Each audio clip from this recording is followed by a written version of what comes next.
শবনম বুবলী ক্যামেরার সামনে বললেন, অপবিশ্বাসের নাকি পারিবারিক শিক্ষা নেই। এ বিষয়ে অপবিশ্বাস বলেন, হ্যাঁ, আমার পারিবারিক শিক্ষা নেই। আমার ফ্যামিলি থেকে সরাসরি বলা আছে, তুমি যখন ক্যামেরার সামনে যখনই সুযোগ পাবে তখনই তুমি পচা আলুকে নিয়ে কথা বলবে। পচা আলু মানে আপনারা বুঝতে পারছেন, তিনি শবনম বুবলীকে মিন করছেন।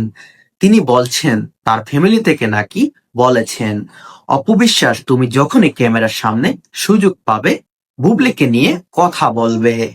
যখনই তুমি কোনো সময় যা পাবে বা যে কোনো ইন্টারভিউতে যাবে বুবলীকে নিয়ে কথা বলবে।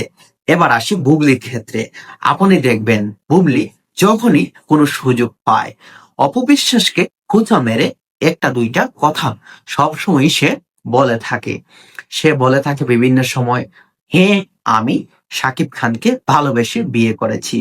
যদি অপবিশ্বাসের কাছে শাকিব খান সুখেই থাকতো তাহলে কেন অপবিশ্বাসকে ছেড়ে সে আমার কাছে চলে আসলো?